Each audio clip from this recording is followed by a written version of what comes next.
got a bad feeling about this.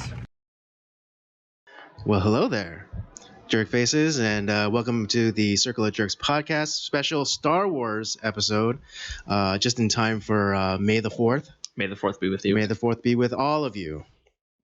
We're, if you didn't know me, well, let me do quick introductions. Of course, we have the homeboy Rob. I got demoted. You got demoted. Yeah, I'm the captain now. Yes, and our special guest, Gay Alex. Welcome everybody. Yeah. Yeah, if you didn't know, I like to give people like nicknames and stuff, you know. Because we have other Alexes. That, Yeah, we do have other Alexes. I'm glad you guys gave me that name. I know, right? You're special. You're special. You know. Yeah, because I mean, our other friend, co-host, James. He's Professor James. Oh, nice. You know, because he does jujitsu and he's a black belt, and a lot of black, seen that. Yeah, a lot of black people. I mean, a lot of black belt jujitsu practitioners. They're often like by their fellow jujitsu practitioners are called professor, and so that might be a good one to bring him on too if James wants to do an MMA episode. Yeah, that'd be cool. Cool. Yeah. But today is Star Wars, and we're going to be talking everything Star Wars. We're going to be talking about our favorite episodes, favorite characters, themes, maybe some, a little brisk bashing of, Last Jedi. I mean, it's a time-honored tradition on this show. On this podcast that we bash the Last Jedi because it is an affront to everything George Lucas built. Jeez. Yeah. No words for that. What a waste of, what was it, 2 hours? Yeah. It's fun. I watched that movie twice to make sure I hated it. Did you? Yeah. Yeah, because I watched it at first. I was like, wait. No, I walked out of I walked out of the theater. And I was just thinking to myself, I was supposed to like that, right? And then another group of friends that hadn't seen it yet decided to go watch it too. And I was like, oh, I'm gonna go watch it again, just so I can know. And then I watched it again. I was like, God damn, I hate this movie. Yeah, because I remember I saw you. It was after your second viewing. I had just seen it, and I was like, and you asked me.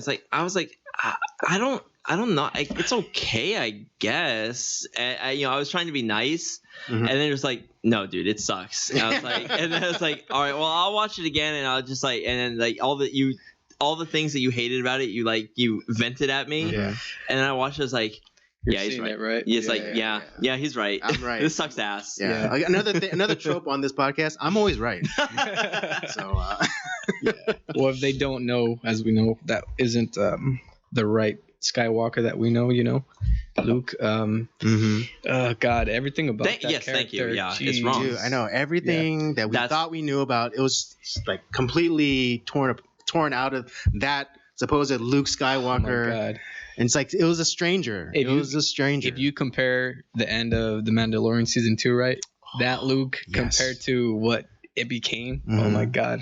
It's like, there we go. That's the Luke we were. I know, right? That was the Luke that we all wanted to see. The one that we wanted to see at the end of Force Awakens, and the one that we really wanted to see in Last Jedi. That's true. As soon as he brought out his lightsaber, right? Remember? Yeah. Oh my God. Oh, yeah, I already knew this that emerald lightsaber. Bro.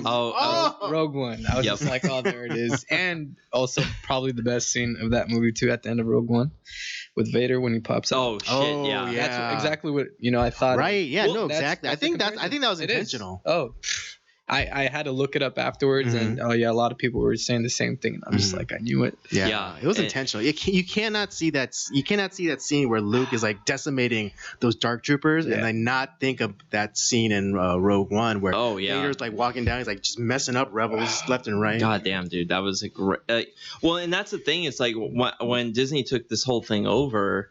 I was kind of, we were talking about this earlier today, where it's like I was a little skeptical, but then they came out with like Rogue One. I was like, okay, it's like I'm liking this, and I've actually, I watched the original and prequel trilogies, every year, and I've thrown in Rogue One into my catalog.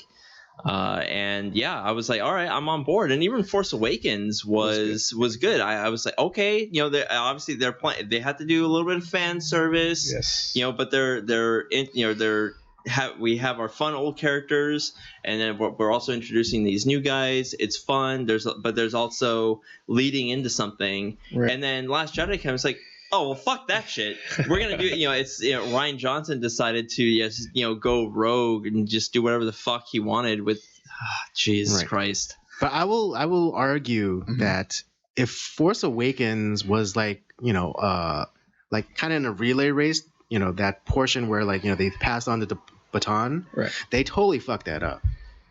Because if they wanted to really pass on the torch or whatever, right, they should have had the original trilogy, Han, Luke, Leia, in that movie to properly pass on the torch to the next generation of characters. Yeah, I mean, when you watch the movies, in the sequence or whatever, I see why they were coming off older characters. You know what I mean? Kind of like you're saying, to pass on the torch, but I just didn't like the way they did it, especially what they did with Leia. They totally fumbled it. They fumbled it. Like if anyone's ever seen like a relay race or or been in one, that there's a part where the two runners on the same team, they slow down, they try to pace each other, and then they did the handoff. Force Awakens was that handoff, and the new characters, they dropped the baton. Yeah. Well, I want to say Rey dropped the baton. Yeah. I like Kylo. Yeah. Kylo was the only interesting character. And that's not the actress's fault. I don't blame them. True. I blame the writing. It's just not. So I play this Star Wars, I think it's called Galaxy something. Galaxy of Heroes? Yes, I play it, right? Mm-hmm. Been playing it for over a year. But anyways, there's so apparently Rey is stronger than Luke in that Get the game, fuck right? out of here. Oh yeah, I just heard that they retconned it and made Rey stronger. I was something to do with the Force and some sort of ability, so it makes her even more powerful than Vader too. There's no way. There's no way. I just don't agree with it. But. No, I don't. Well, I say she. We. I don't know if you remember the story about talking about fan fiction, where there was back in the day a Trekkie fan who created created an episode or some fan fiction and created a character of Mary Sue, who's just all this all of a sudden all powerful character that has no weaknesses. Right, yeah, she's smarter than Spock, braver than the captain. More capable than Scotty, better pilot or helmsman than Sulu. It's give me a fucking break. And that's kind of what they turned Rey into. Yeah. I think the biggest thing was because they didn't even show her kind of progress, you know what I mean? Right. Training wise or anything like that. Exactly. She was amazing from the very beginning. She don't need no teacher. Exactly. Whereas Luke, we see his progression throughout the trilogy and how he he's capable in many ways, but as far as learning the Force, he had to we don't see, obviously the entire training thing, but he went through a lot. Right. But also what completely undercuts Rey's intrinsic awesomeness is that Anakin Skywalker, the chosen one, Man. Even with his immense Force ability or sensitivity or inclination, he barely could use the Force. It was mentioned in Phantom Menace about his pod racing abilities. Oh, you must have Qui-Gon's oh, you must have Jedi reflexes. Yeah. So it's so he can tap into it a little bit, but he still had to go through training and have have Obi-Wan Kenobi mentor him and teach him in the ways of the Force. Right. The chosen one had to be taught how to use the Force. Yeah. Well, what do you guys think about how in the later 3 films how they use the Force? How they're it's such a bastardization. I mean, I understand, I get it, if they, discover, these new, kind of abilities. Right. But it's just, they're just, kind of throwing them in there, That's what I was thinking, too. It's, the idea of, the Force, Skype talk or whatever in Last Jedi, or, the Force healing in The Rise of Skywalker. It's, the Force healing is what I want to bring up, because, when Qui-Gon dies, right? I mean, why didn't Obi-Wan just kind of... I know, Force heal him! You know what I mean? Then it's okay, why did these characters die in this way if we could just kind of... Right, yeah. I mean, there's, there's, the trope of memes where, it's like, if George Lucas just did like the logical thing, then it would have been like really the movie would be really short. Like one would be like, when Mace Windu has Palpatine, at his mercy, and then Anakin shows up, it's like no, I need him. It's like, and then Mace is like, okay, I'll give you whatever you want if you let me kill him. And it's like, oh, will you let me, will you let me, let me, what is it? Marry Senator Amidala. It's like, okay. It's like, oh, and then would you make it so that I could be on the council? Yeah, be on the council. It's like, okay, those are some pretty specific requests, but sure. And it's like roll credits. But it's like, yeah, it's the God, it just makes me so. Yeah, like I said, it's just poor writing on the end, with this new team, and of course they have to get like their view of the world into it, which is just like this is not the place for that. Like there's so many other movies. This isn't our galaxy. This is a galaxy far, far away. Yeah, right. And a long time ago. So all these things happened in the past. Technically, all these things happened in the past. So then it doesn't even matter because we're in this galaxy. We're in this time. So it shouldn't be anything. Our universe should not reflect that or cast a shadow into that universe. Very, very true. Right. I mean, this is modern day mythology. Back in the day, there was, like the Greek gods. You're right. And, all the stories and legends, these are our legends. Obviously, like we know that they're not, real, but at the same time, we look to them for like, the great stories that are in there and the morals and kind of like the lessons that we can learn from these characters. And, it's something that transcends George Lucas, his creation. Like it's transcended him. Like it's become bigger than him, and it's I think it belongs to its fans in a lot of ways, and you see that through like how all like the stuff the fans like are doing as far as like fan fiction. Like some of it's really good. Like the fan movies that are like on YouTube. Like I remember so like that Darth Maul one. That was amazing. And that was like made by just fans. Yeah. Well, and it really got started. I don't know if you've seen the Netflix docuseries, The Toys That Made Us, but the Kenner, is there, obviously when Star Wars ended, it's like, well, fuck, what are we gonna do? And they created these toy lines that are kind of telling the like, oh, these are like the just off camera characters. Like you don't see them in the movie, but like they're there. Right. And it's like that that started the ball rolling as far as like, hey, okay, well then I have some ideas of like something that could happen in the story. And so that's where all the like you get these fans or that they start getting involved in creating stories within the universe. Right. Like they created like vehicles and all these like different like robots, like medical robot or construction robot. And it's like everything that just like kind of like added to like the mythology and like making it even more real. Right. I would say, didn't they add Ahsoka in Clone Wars? Right? Because I don't think she was. She was a completely original character, and she came out to be like a super good character. I really liked how she progressed, and I don't agree what the council did to her. How they kind of they did her dirty, dude. They did her dirty. I mean, I was kind of hurt that she didn't go back to them, but I could understand where she's coming from as well. But yeah, I would have done the same thing. And then I don't know if you guys watch Rebels too. Oh yeah. Dude, that was so good. I mean, I wasn't too thrilled about like the redesign. Okay, yeah. Well, she was a little older, and no. But then also like how they had like these skinny lightsabers. Oh yes, that was weird. It was weird. I think at first I had a hard time kind of with the art and everything. Yeah. And then I was like, I'm just gonna watch it. Yeah. I'm just gonna enjoy it. I'm just gonna enjoy it. And it even Rebels is not.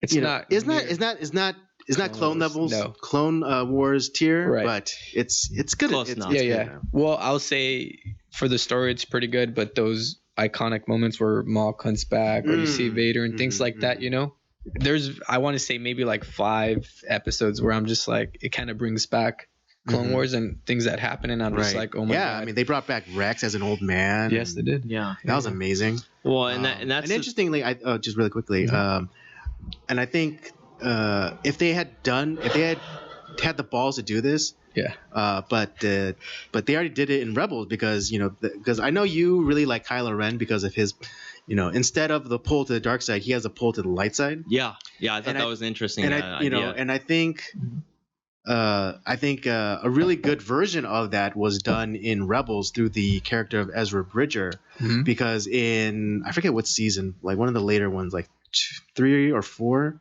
but like he was like kind of messing around with like Sith knowledge. He was, yeah. And like and his master was worried that he was going to go to the dark side, but it ultimately ended up being okay. But it's like that brings up the when they go to the temple, right, where he follows Maul and Maul kind of tricks them into activating the temple thing. And then I love that scene where you get Ahsoka, you get Vader, coming, and she just says, I'm not going to leave you again. All right. Well, she where like his mask is like cracked. And, a little bit of that Anakin comes out. God, and it's just like and then she, I'm not going to leave you this time. Yeah. It's like, oh, jeez. Because like it's so layered because it's like, yes, because she left the Jedi Order and left him, and then also like, I mean, I think with the revelation of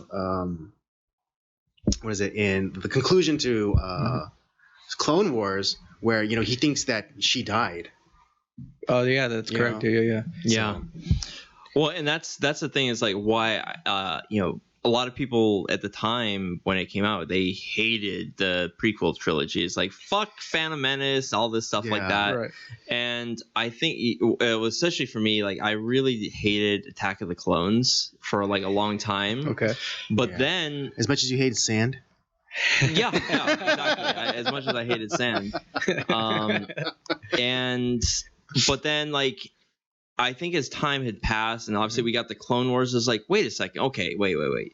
So this is the story that like, this is what the movie should have been. This is because there's so much story here that like, and I mean, obviously in a movie you can only put so much. Honestly, Attack of the Clones could have been like 5 or 6 movies in reality, and but like even as like time has gone on, I've looked at Attack of the Clones and I'm like, you know what? I don't really hate Hayden Christensen's role there. I actually think he did a good job because he's an angsty teenager that is he's stronger than all of these guys, and like but they're trying to control him and all this stuff. True. And it's like he's like, what the fuck do you guys know? I'm better than you. Right. Yeah. It's like and they won't let him be on the council. Yeah, the council, like they're purposely having him ride the bike with the training wheels for as long as possible. Like even though he's like he can completely balance him on the bicycle, like using the bicycle analogy, but he can he already is very proficient, and he's like and they admit that he's stronger than such a young age, right? Yeah. And his acting, when you look at it, especially with in the entire when you look at the entire that trilogy, he talks like a like a young kid, like a young teenager that's kind of an asshole teenager. But then when you get to Revenge of the Sith, he's a man, and it's like he still kind of has that roguish like attitude, but it's different, and it's not like. Well, I think how you guys mentioned, I think the council would just kept pushing him away or didn't want to include him in things, and I think that. When I was watching Clone Wars, I noticed that a lot of the things that the Jedis do, it's based off of their older kind of ancestors that build the way, Yeah. So if you bring up your favorite movie, The Last Jedi, right? Jokes. This guy got jokes. So if you remember, Yoda came back, right, and destroyed the. Yeah. Okay, I mean, he kind of made a good point that you can teach them, but it's okay to kind of, I wouldn't say get rid of the old ways, but kind of transform into something new. And as I was watching the Clone Wars, I didn't like certain things that the Jedis did, which is attachments and things like that. Right. I understand, but Qui Gon kind of, I liked him a lot. Yeah. Because he still had that attachment thing, but he was still a really good Jedi. Or he understood what he understood that all attachments aren't bad. Right. It's just like certain it's attachments that can that could if they become corrupted or they can manifest themselves wrongly. But if someone is there to help guide someone and how to form attachments. Right. then they might be better off. And too with that especially with Phantom Menace, Obi-Wan's training was never fully complete under Qui Gon because he was still a Padawan in Phantom Menace, and I think that had Qui Gon survived, would have changed the whole dynamic. Yeah, it would have changed the whole trajectory of Anakin Skywalker. Oh, for sure, 100%. I think I agree with that.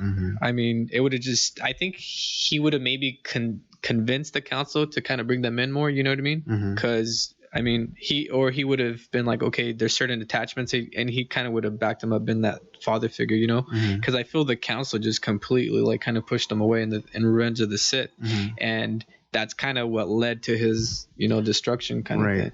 But actually, because like the council's blind. It's so blind because here is the prophesied chosen one, and they said no, you can't train him. They were ready to throw away the chosen one. It would be, it'd be like, well, I mean, it did happen to Jesus, but it's like the Jews rejecting Jesus. I mean, that ultimately did happen, but it's like, it's like the Jedi are rejecting the chosen one because he's too old. That already shows them like they're already like they're too stuck in their own ways. Right. And there's no room for like adaptation or like even like the slightest like rule bending. It took Qui-Gon's death to be like, okay, we're gonna honor this guy's dying wish, and then we're gonna let you train him. Yeah, because he was like in the council, but he was also like not bound by them at the same time. Right. Well, he's been offered a seat on the council, but I think Qui-Gon knows that for him to be on that council would go against like it would ultimately like what's the word I'm looking for? Calcify him. He'll be stuck in that council. Right. He won't be able to go out. He won't be able to interact. He won't be able to like go off on missions and like further his knowledge in the Force. He doesn't want to be stuck in the ivory tower and become a desiccated ruin. Yeah, that I had a problem with the council like watching it and what it is. I mean, it's great for what it is and who it creates and things like that, but at the same time, like you said, they're stuck in their ways and it kind of blinds them. And I feel like during the Great War, if they knew something was wrong, like let's say they knew Palpatine was kind of evil, like why don't you go confront him about it? Why do you have to kind of like beat around the bush and things like that? Well, they because Palpatine sends an Anakin to be his like spy, but then they go around and try to make Anakin go and be a spy instead of confronting. Yeah, not only that, but like certain battles or certain things, like if you bring up the clones and how they had the chips in them, they just kind of like, okay, well, they said it was clear instead of like investigating more into it. I just feel like they just accept things too easily, or they just, even though they know things are wrong, what I mean? And even Obi-Wan didn't it was investigating something that he thought was like a little weird, right? But then he like didn't go even further into it. They bought the cover story. Yeah, exactly. So it's like, oh, okay. It's like, oh, this one clone had this one problem. It's like, but don't worry, all the rest of them will be fine. It's like, okay. Yeah, that's exactly what I'm thinking. Okay, so just a fan theory, right? If you take Obi-Wan and chopping up Anakin, right? So what if Obi-Wan didn't leave Anakin there? Do you think he could have convinced them to come back to the light side, or you think he would have still stayed on the dark side? Like, what would have happened? Because so obviously Order 66 is going to happen, right? There's a few Jedis, but can you imagine having Anakin side by side with like Obi-Wan against Palpatine? Would the Empire really take over, or you know what I mean? Yeah, well, and the other thing too, because I think about that sometimes too, because the suit that when he's Darth Vader, the suit that Palpatine gives him, it actually it holds back his power, and it's actually it's an older version, and it's actually very uncomfortable for Anakin to wear, and it's so that Palpatine can control him. Correct. And I think had Obi-Wan not just left him to die, I just feel like he gave up too easy. You know what I mean? Right. Like, I understand he turned to a Sith kind of thing, but at the same time, it's like you grew up, he's your brother, he's everything, and you kind of just like. Well, I think that's like the failure of the Jedi, and even Obi-Wan is, as much as we all love Obi-Wan, but it's like, he, at the end, he's like, oh, like, I loved you, you were my brother. But ultimately, that's not what Anakin needed. He needed a father. Yeah. So like imagine like not before like the arm and leg like chop off. Right. Imagine that he was facing Qui-Gon Jinn. Do you think Qui-Gon Jinn could have reached him? Yeah, I think 100%. Honestly, if Qui-Gon was alive, it would have never reached that point to begin with. Yeah, I don't think it would have either. The other thing too, though, with Qui-Gon, why do you think he kept it a secret how to come back after in the afterlife, right? When they pass through the Force. We've talked about that. It's like, why? Oh, yeah? I don't understand. Do tell. Well, because once you die, he's able to protect himself through the Force, and he only told it was Yoda, yes. So he told Yoda, and Yoda did it, and then I guess Yoda was able to tell Obi-Wan and Anakin, whatever. Mm-hmm. But I just don't understand, why do you keep that a secret? You know what I mean? Why don't you? Was he scared to pass it on to certain Jedis because of the ability, to come back and maybe let's say you turn to the dark side, and I can kind of see he didn't want people to convince other Jedis to turn to it. But at the same time, I feel like there was so much knowledge through the travels you had to get there that Yoda kind of got through it, and even then I feel like he knew what Anakin was going to happen, but he either didn't believe it or he didn't act on it, if I remember correctly. Right? And I think maybe part of it too is it's a lot of things where talking about the Jedi Council where they are just so caught up in like the tradition, and like they're not able to see that actually it's probably a good thing that kind of like the balance of the Force, the good, the light and the dark side, right? And something like that, it's like maybe it's a forbidden thing to do. Okay. And so Qui-Gon is like, you know what, I'm not going to tell these people because they're not going to understand. Yeah. But then the few Jedi that were left at the end of after Revenge of the Sith, after Order 66, you have Yoda, you have Obi-Wan, and it's like by then they finally woke up. It's like, we fucked up. And so because you see them like when you look at what they were in the prequel trilogy to what we see in the original trilogy, completely different characters. True. And you even, especially, I was just watching before we started this episode, I was watching A New Hope, and you see like the regret in Obi-Wan's face, and it's like reflecting on the past of like of the times that he spent with Anakin, and what happened with like Darth Vader and stuff like that. And I think that's why like they by that time, like once they came to that realization, they were ready to understand what Qui-Gon had been telling them. Interesting. So what I was going to say, after Order 66 happened, I just don't understand this. It's the galaxy, right? Or part of the Republic. Why did they suddenly think that the Jedi were evil? You know what I mean? Like, I understand Palpatine's thing, but did he like kind of brainwash them, or did everybody forget that they actually did good? Get what I'm saying? Right. Well, I think. Oh, I'm sorry. Oh, yeah.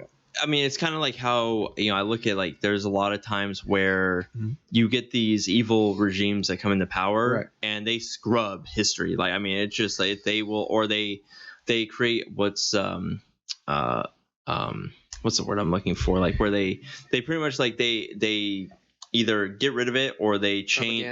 They propagandize, and they change up like revisionist history essentially, where it's like, oh well, that actually like no, these people are evil, and it starts off slow. I mean, Palpatine's game was a long con, and since the beginning.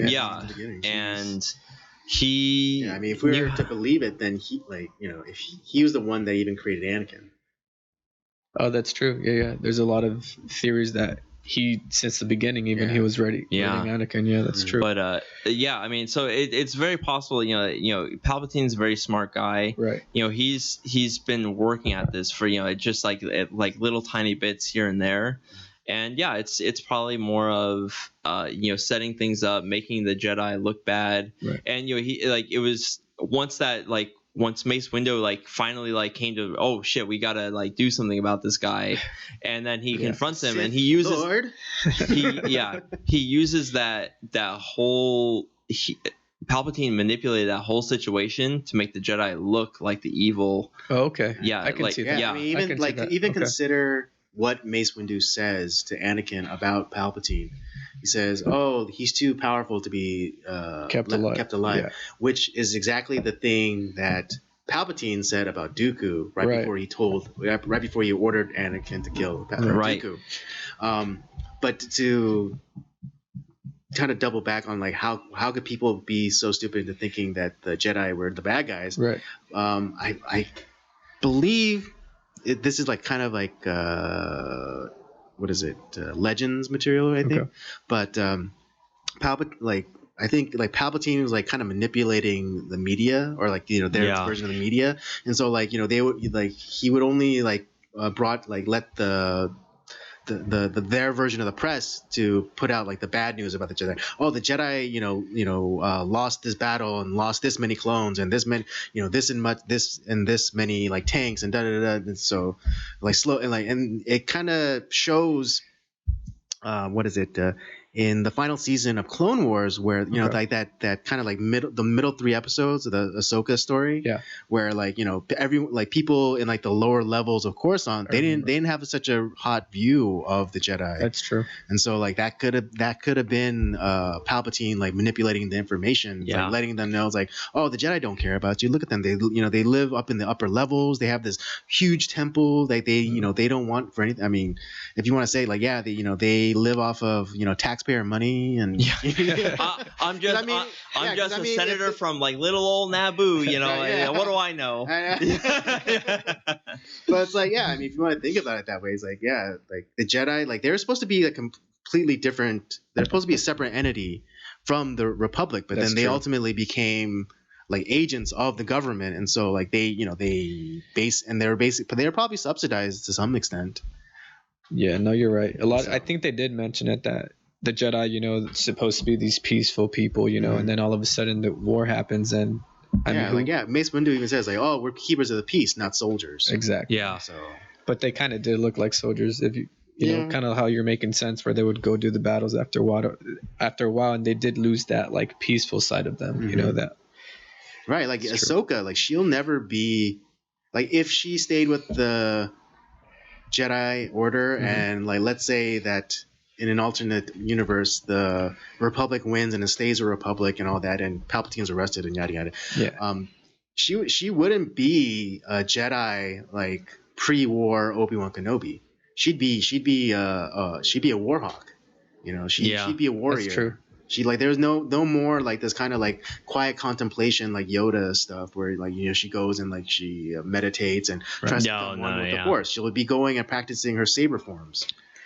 Which is kind of like what we see like in the Mandalorian, and where she's trained her, she's honed in her skills, and she's become kind of a hired gun in a sense.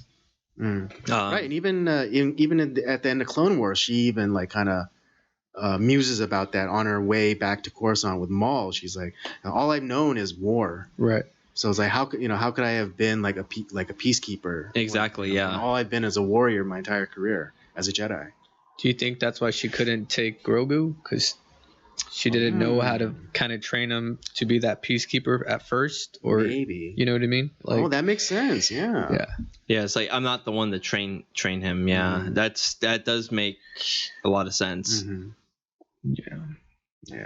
Well, we've done like 40 minutes of like kind of stream of consciousness, but well, I mean that's but I'm not really mad at it. I hope whoever's watching this is able to keep up. And well, most of the people that are watching this are probably Star Wars fans, so they'll understand. So they'll understand. Yeah, I know, because I was hoping to like kind of start everything off and talk about this, that, and then move on. But like this has been really fun. Yeah, this has been. I'm complaining about nothing. Yeah, well, I mean, do you have any specific like questions that you wanted to like throw at us, Andy? Oh no, I mean, just kind of like, well, I want what's everyone's favorite episode?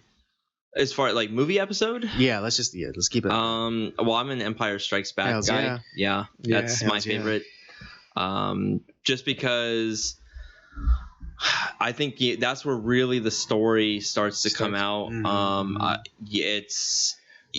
It's like it's a tale of struggle. Like all the characters like struggle and they ultimately fail by the end of the episode. True. Like and the friends betray friends. You get Han frozen in carbonite. Leia is subjugated by Darth Vader. Luke has his hand cut off. It's a clusterfuck. It's well, actually, Leia technically didn't get subjugated until episode 6, but that's it's kind of but she only got captured because she was a strong, independent woman, and she was out to get her man back. Yeah, exactly. Well, I really like Vader, so I feel like that kind of holding in where it showed that he controlled the Empire and he was always in the background, kind of making things happen. You know what I mean? Right. Yeah. I mean, he's like kind of like the classic, enforcer kind of type. Yeah. He's the Emperor's fist. Yeah. Oh, definitely. Yeah. But if I so that was and I'll do this. I like that from the that's my favorite from the original trilogy. Yeah. I think pretty much everyone's favorite from the prequel trilogy is the episode 3. Yeah, I mean, it's not. It's the only time we see Anakin. Yeah, outside of raging out and outside of Natalie Portman's performance, which I think she kind of phoned in a little bit. It's a great movie. Bit, yeah. No, I really enjoyed that movie. Yeah, I always same here. It was so great. Yeah. Just when you start seeing the massive manipulations of Palpatine, just everything he did was perfect, and even he knew as soon as when Anakin discovered that he was the Sith Lord, and you're just it's strike me down, yet do it, because he knows that he wasn't going to.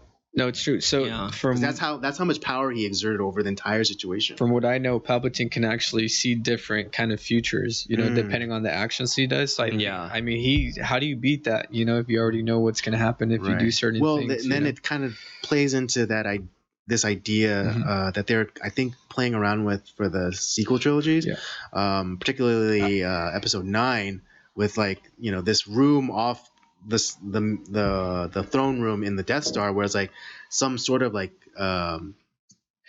hall of mirrors or something, where you're able to see Palpatine was able to use that to that's why he was so ahead of everybody, because he saw all the possible outcomes, and then that's how he's able to. Oh, that meant okay. That's what the whole vision of Rey as evil Sith Rey was supposed to be. Is evil Sith Rey coming through one of those mirrors to fight the good Rey in this. Yeah. Okay. Yeah, I didn't understand the evil Sith Rey. It kind of just happened and then didn't, and I was like, okay, so why did you bring that up to us? I guess Yeah. But Andy and I both we saw this great video. Dave Filoni, who is fantastic, he's the real he is the George true Lucas successor to George Lucas. Yeah, he's the true Lucas acolyte, and he made me appreciate the Phantom Menace. Really? Yeah. Yes, me too. His breakdown of the Phantom Menace, especially the battle between Qui Gon, Obi-Wan, and Darth Maul, of course, and the song title, which is that soundtrack. Oh my gosh, John Williams outdid himself with that soundtrack. God damn, that's probably my favorite Star Wars song is Duel of Fates. Yeah. But that has a lot of meaning behind it, right. And it wasn't just obviously it's a it's a fate for what they're trying to do at the time, but it's really it's the fate of Anakin Skywalker's soul, essentially. Gotcha. But he breaks down the whole movie. I'm like, Jesus Christ, this guy makes me want to I like Phantom Menace now. What the hell?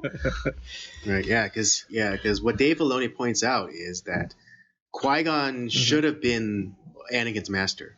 Because he would have been. Well, but that's who he needed. That's who Anakin needed. Okay, yeah. Because Qui-Gon realized what he was doing, what he would be doing to Anakin. Because Anakin is not a regular youngling that didn't know his parents, didn't know where he was coming from. He was raised by Jedi, without any connection. Mm-hmm. But Anakin is a 9-year-old boy, and he knows he has great love for his mother. Right. And so Qui-Gon knows this, and so he would have been able to better navigate him through the life of a Jedi, and he would have been the father figure that Anakin needed he would have been the father that Anakin needed at that time, as opposed to Obi-Wan Kenobi, who just became his brother. Right. Because even at the end, he says, "You are my brother," instead of like, "Oh," instead of saying, "Oh, you are my son."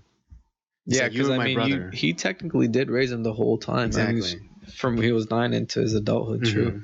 That makes sense. Yeah, and so Qui-Gon would have been the one to have better prepared Anakin for the future, and better prepared him for the temptation, the temptation of Palpatine and stuff like that, and to the dark side. And I think he would have been more comfortable disclosing these the feelings that he had for Padme, and Qui-Gon would have helped him through that struggle to either to just go off and marry her and renounce his Jedi commitments, or whether or not, or to tamp down his feelings, or what is the or even find a way to embrace it and yet not let it consume him it did. Okay. Mm-hmm. That's true. It did consume him towards the end. Exactly. I mean, because that's ultimately how Palpatine was able to convince him, and he wanted exactly right. And and even Anakin, calls Palpatine he says oh, he's like a father to me. And so Qui-Gon was there. He would have been the real daddy, and you're like, hey, get the fuck away from my kid, Palpatine. Yeah, and the other thing too about the Phantom Menace, and I think this is initially because obviously everyone's oh, Jar Jar Binks sucks ass, fuck that, fuck this character, and okay, it's but I think that there was something that there's a whole like I said, this goes back to the fan theories of and there was belief that Jar Jar Binks was actually a Sith. Yes, that would have made more sense. Yeah, he was actually Count Dooku. That's what he was supposed to I think that's what George Lucas' initial vision was. Yeah, and because of the backlash of fuck Jar Jar Binks, blah, blah, blah, they decided they went with Christopher Lee being Count Dooku, and it was just and Jar Jar Binks kind of faded into obscurity, but it makes sense. Also from Naboo, he's also he knows Palpatine, where he could have there was more of opportunity for them to interact, which would make more sense for for Jar Jar to be and you look at apprentice, and also the kind of the lucky breaks that Jar Jar gets all during the time. During the battle, he flops the droid and shoots another droid. Right. He's the drunken master of Jedi. That makes sense. Yeah. Right, and that's him kind of camouflaging his force ability. Yeah. I think that's what I was getting from what you were saying. Yeah. I mean, we never did see him with the lightsaber, though. You know what I mean? That's the thing. But I think what would have happened. My thought. Okay, let's say that was true. That's what George Lucas wanted. Yeah. I think what they would have figured out is when in Attack of the Clones, when they go to confront Dooku in that cave area. Okay, I remember. They would have been if it had that been. Jar Jar is Jar Jar, what the hell are you doing here? It's and then all of a sudden he goes from that stupid, silly voice that he has to the sod falls. And I think that he, if it was voiced by Christopher Lee, which would have been awesome. Oh my god! And then he also all of a sudden goes into what we know as Count Dooku. Right. That would have been one of those shit. That are you familiar with anime? Yeah. Specifically Naruto. He's Naruto. Yeah. I stopped, but. Tell me the okay. You're bringing up the point I'm thinking of too, where they do the same thing too, where in the second kind of the second part of that anime series, kind of Dragon Ball and Dragon Ball Z. Yeah, they have Naruto Shippuden. Right, I remember Shippuden. And it's kind of them dealing with the this rogue ninja group called the Akatsuki. Yeah, Akatsuki. Is that with what's it? Sasuke's brother? What's his name? Itachi. Yeah. It was that group that he was a part of. Right. And now one of the members, had this kind of orange mask, whatever. It was called Toby. I know who you're talking about. And he's just this goofball. It's what the fuck? And it turns out no, he's not a goofball. Yeah. He's actually the leader of the whole damn thing. Yeah, he was a puppeteer behind everything. Yeah, and that's kind of what I think that they were trying to go for with Jar Jar. Mm-hmm. But like I said, George Lucas kind of caved to the fan pressure. Yeah, and that's why his Jar Jar's role in episode 2 was reduced. Yeah.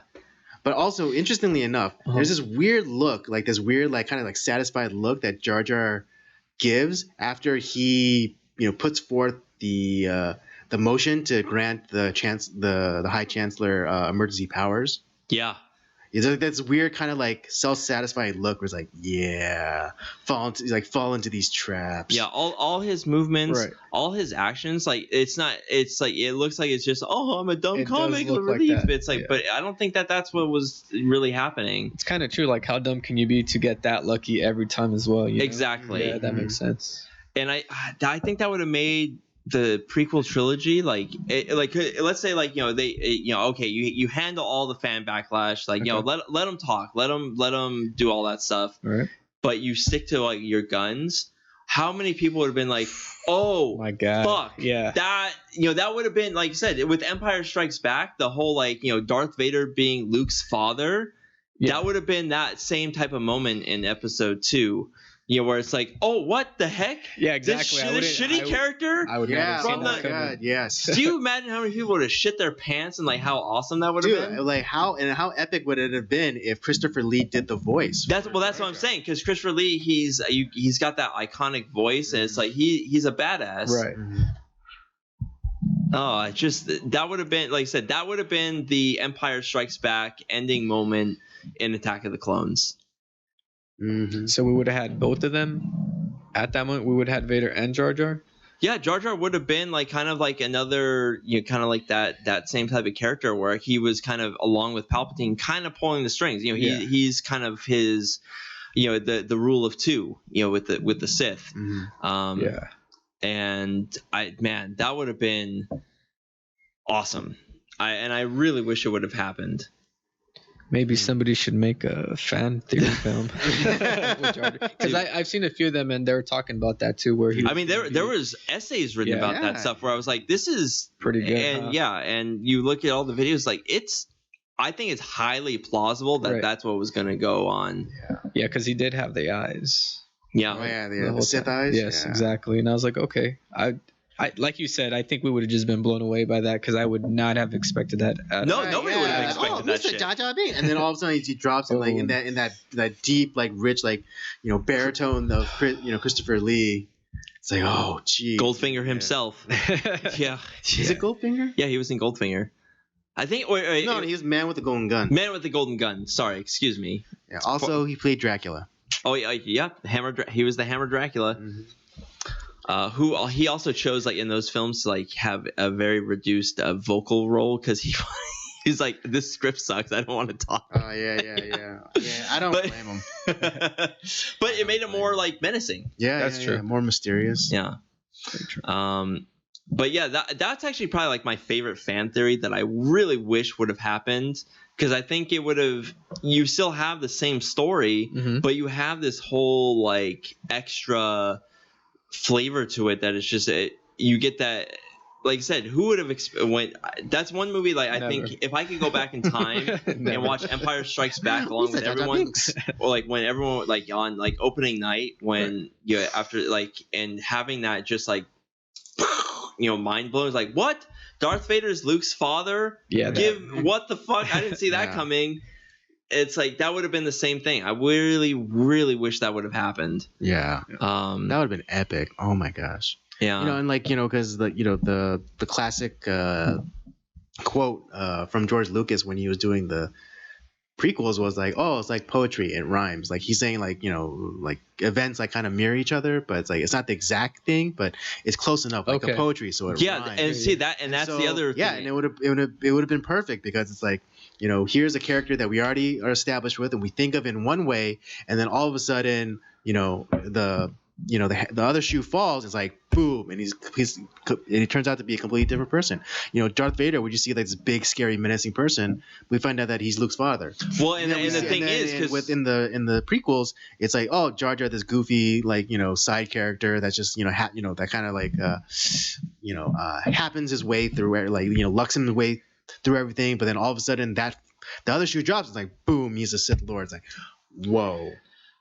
Well, it's kind of the whole thing because I mean, obviously in the original trilogy, like we all think that Darth Vader killed, his Anakin, but it's like in reality, it's like no, it's like you killed my father. No, I am your father. It's like oh shit. Yeah, no, that's why I like Revenge of the Sith a lot because you see that transition from Anakin become Vader, and it's still only the only time you see Vader transition because you do see it in Clone Wars, but it kind of just Order 66 happens and you see Vader. You don't see the in between details. You know what I mean? Yeah, in episode 3, you see his decision to turn against the Jedi. Like he's when Mace Windu tells him to go wait in the council chamber and until he gets back and he sees the sunset and he's having all this conflict. It's like he's thinking about his wife, right? He's thinking about the words of Palpatine saying I could teach you the secret to save the one you love, and it's like you see like this. He's feeding those visions into it's him. quiet. Sure. It's quiet. It's like this quiet struggle within him, but you see it, and then you see the tears start rolling down his face, and it's like knowing that he made the decision. It's like I'm gonna go and betray everything that I stood for, and I'm going to go save Palpatine. I feel like he didn't want to do it, but he just loved Padme so much that he was willing to. Yeah, exactly. That's why, and I think. That's what Palpatine played off. Hayden Christensen doesn't get enough credit, and I shit on, and I admit I shitted on him too. At the time. Yeah, me too. But then with the benefit of time, right, and just and watching that scene again, it's just like him coming to that decision. Right. Not that he was necessarily tricked, but he came to that decision. He decided. He's like, and that's what's I think signified with the tear. That makes sense. Yeah. Now thinking about it, right? The tear, I was just like, why did he? Yeah, that was the moment. He's like, I'm gonna betray everything that I believe in. Yeah. He doesn't get enough credit. He actually, I shit on him so much, but now I look back, it's like, you know what? The guy did a pretty damn good job. And he got a lot of shit for. Now I will say this, something I do hate is the. Unfortunately now with watching the original trilogy, we don't get the original theatrical cuts anymore. I have them. Shut up. Yeah. So my friend, he gave me it was 4, 5, and 6, not the original 3, right? Yeah. So I guess when it came out in theaters, it was just was it Sony at the time that had the rights? No, 20th Century Fox. Okay. Yes. Yeah. Okay. So Fox. So they kind of didn't let Lucas do everything he wanted. So he gave me those theatrical films where before he added all the extra things, right? Yes. That's what we were talking about because there's a lot of stuff that were the whole who shot first, Han or Greedo? It's like it's fucking Han shot first, you idiots! How do you miss someone sitting 3 feet in front of you? It'd be like me missing shooting at you and missing you. From this far away. I mean, come on. You're either the luckiest person in the world like Jar Jar Binks or you're a fucking terrible shot. That's very true. It's like sitting this close and be like, bang! I mean, if you're a stormtrooper, that might be fun. Oh, that's another theory. That's another theory about the supposed the supposed bad shots of stormtroopers. Yeah. So I don't know if that has anything to do with their uniforms because they did from clones, right? When they're clones to stormtroopers, why did Palpatine change their outfits? You know what I mean? I don't know if that has anything to play with being a bad shot. Well, the point I was trying to make is because at the end of Return of the Jedi, we in the kind of the new version, when they did the remastered and all that stuff, instead of the original actor who played Anakin Skywalker, they brought in Hayden Christensen as the Force Ghost, which to me I think is it's like, hey, you know what? Fuck that guy, because who cares about the original actor who played Anakin Skywalker? Right. Nobody remembers who the fuck that guy is. Because of that, and I think that's kind of a travesty. But I will give credit. Hayden Christensen did a good job. Hey, we're gonna see him again in the ObiWan. I hope so. Yeah. Well, no, he's playing the guy. Oh, he's gonna be in the suit. Well, we'll see. Okay. I think it's gonna be like. Although, just to really touch quickly back on what Robert was saying about the Force Ghosts and they did a retcon, and they said that the reason why the Force Ghost Anakin was young Anakin is because they said you are, what is it? Well, I know that your Force Ghost only reflects like when you are the most connected to the Force. Okay. And so that's why it's old Obi-Wan Kenobi, because that's when he was the most connected to the Force. And that's why Yoda is the same, because that was when he was most connected to the Force. And that's why it was young Anakin, because that was when he was most connected to the Force. I know. I don't agree.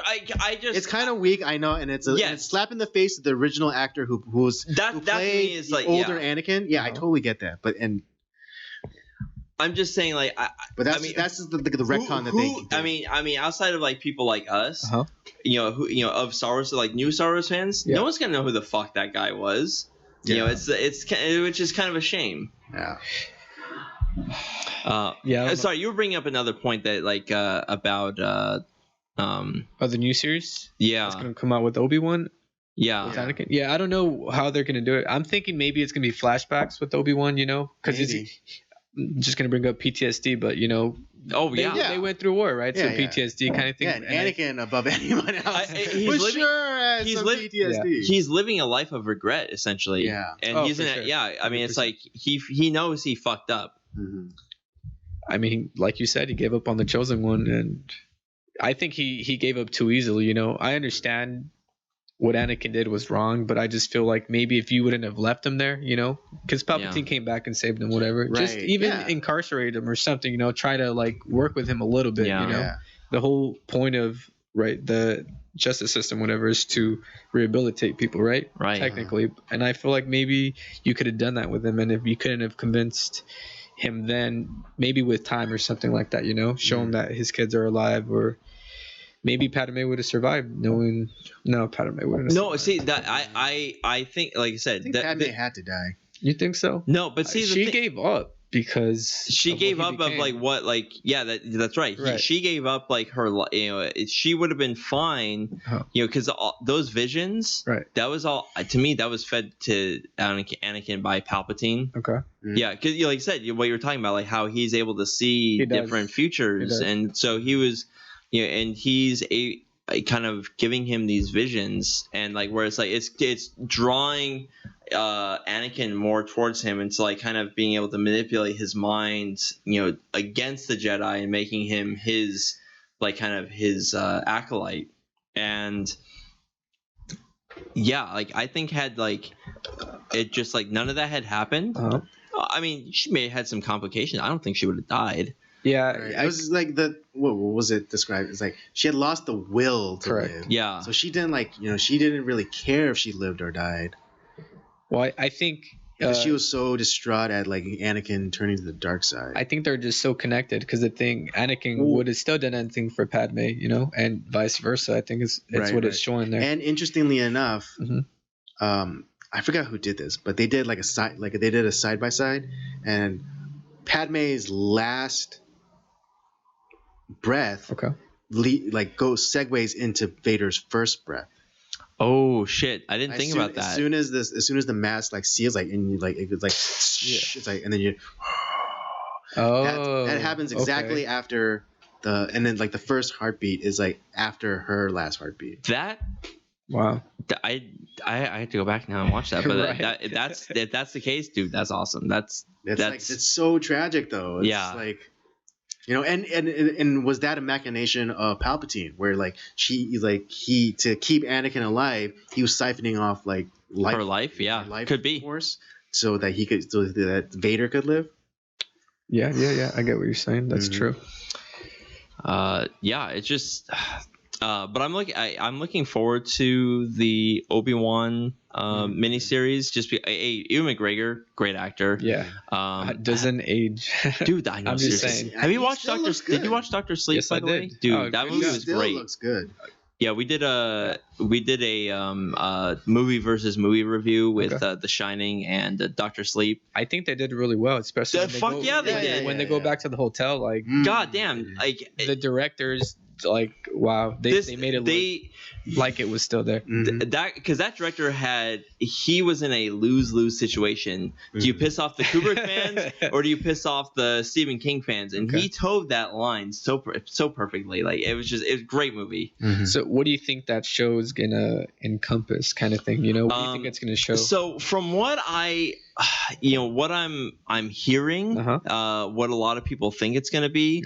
is, and this goes to the Star Wars kind of the extended universe, kind of like some of the stuff that we don't see in the movies, or the idea is that yes, he's on like Tatooine, but he discovers the real identity because he thinks that once he left Anakin on Mustafar, it's like he's dead. There's no he's like a dead a paraplegic torso, crispy critter. Yeah, it's like he's not gonna live. He's dead, and so. But he senses something in the Force, and he finds out through kind of like however the media works at that time that Darth Vader is actually Anakin Skywalker. Or like he finds out that Darth Vader's alive, and he knows like his Sith name is like, well, he's alive. And there's a kind of a final confrontation, obviously before A New Hope between the two. Mm-hmm. And I think there's that, and like him. Also kind of because we were talking too watching A New Hope, Luke, if you just follow the movie and you don't really think, if you're just kind of like just following the events of the movie, not thinking about it, essentially like the relationship of Obi-Wan and Luke is 3 days, and all of a sudden Luke is just crying his eyes out over Obi-Wan's death. It's like, what I mean, it's sad, yeah, but like you've known the guy for 3 whole days, like come on. But it's like, no, I really think that Luke and Obi-Wan, like obviously he probably changed his name to like Ben Kenobi, and it's just like they had some sort of relationship, like they knew each other. Well, it had to been because in Rebels, right, Maul's looking for Obi-Wan because he just can't get over the fact that he lost to him. Right, exactly. He always wants to get the revenge, and he's been there since the beginning. Kind of just I think what he was doing, he was kind of, I want to say like a force shield hiding him away from the Empire, Force shield. That's just my theory, because I mean Maul's like, oh my god, he realizes that, wow, this is the chosen one, this is why you're here, this is actually the most important place in the galaxy, because he knows that he's gonna eventually be the chosen one, kind of thing. Maybe he's able to see in the future, kind of like Palpatine at that point, because he does get connected with the Force. But I think maybe it's gonna show a little bit of that. If not, I mean, I like Darth Maul, so I like good character, great character. Yeah, I really like that they brought him back, because I don't think they're supposed to do that at first, right? Right. No, I mean, Clone Wars is what brought it. Was like, this guy's fucking lived. Oh, Jesus. Yeah. Pure rage. Well, and it kind of redeems it, because like you think it's like, oh, it's just some throwaway like villain that like. Yeah, but it was such a waste though. It's kind of like it's kind of like the flaw of George Lucas, that he always throws away his most compelling characters. He did it with Boba Fett in the original trilogy, and then he did it with Darth Maul in the prequel trilogy. Oh god, speaking of Boba Fett, we finally got the Boba Fett we've always wanted. Yes. The Mandalorian. Thank fucking god. Yeah, the badass motherfucker, the Bamf. Bamf Boba Fett. And we're gonna get a show off of him. So yes, the book really of Boba Fett, where he kind of takes because from what I've been researching, George Lucas wanted to expand Darth Maul's character. And they wanted him to be like this underworld figure, like the boss of bosses, kind of in the underworld of Star Wars. But I think because of the sequel trilogy, they had to do some like tweaking, and that's why they made Boba Fett go and like kill off I forget who that underling of Jabba the Hutt was, but that's why he kills him, and like he then takes the place of being the boss in the underworld. Well, and because that was the thing that always like kind of like I never understood it, like because Boba Fett was always a very popular character for some reason, and I'm like, and I'm watching like the original trailer, like why? I mean, like, don't get me wrong, like he looks cool, and like, but it's like the rule of cool, very like quiet, like doesn't speak. But like just like has like this mental. But like I didn't get it. I mean obviously like there was the one, I think it was like the god awful Christmas special, like where they showed like he had a name. Yeah, that's like when they figured out who he was, and obviously like the original Boba Fett toy like is like I think it's like a $200,000 toy or something like that. Yeah, it's super rare. Yeah, like the original, like with the actual shooting rocket that they ended up never actually producing because it was like, it's gonna choking hazard. It's fucking sissies. It's. But I think you're some right. Kids died. I never understood why they killed him off so easy. I know. So yeah, it was just like, oh, Boba Fett. Boom. Yeah, this great character that you hype him up to be, and then he's gone. But when we saw him come back in the Mandalorian, oh my god, who he Bamf, was, man, he was a Bamf. It was good. It was so good. But I'm kind of curious where they're gonna take his character to. I want to. He was kind of being good. He's changed. But I want to. Now, Andy had an interesting theory about Boba Fett and how in Empire, it's taught where he is told don't vaporize them this time. He does say that. Yeah, no disintegration. The theory is it was actually Boba. It wasn't stormtroopers that killed Uncle Owen and Aunt Beru. It was Boba Fett. So what happened to them? They got disintegrated. Yeah, they were skeletons. They were just melted skeletons, which is really fucked up. Yeah. It's like, this is for children, right? This movie is for children. Yeah, this is a family-friendly film. Melted skeletons. This movie is for children. This movie, Star Wars has always been for children. But yeah, no, Well, I'm just gonna say, watching Clone Wars, one of my favorite, I guess, besides the Jedis, became the Mandalorians. They're just such a great. Yeah, great. So glad they in Clone Wars they were able to backfill all the stories, the backstories and stuff. Yeah, that's. Well, if you didn't know, right? If you just saw the Mandalorian, a lot of people didn't know where the Darksaber came from and what it. Yeah, people exactly. Why does that guy have a black lightsaber? And I'm just it's not a lightsaber. It's not a. It's not a lightsaber. Yes. It's why does he have a black laser sword? Oh God!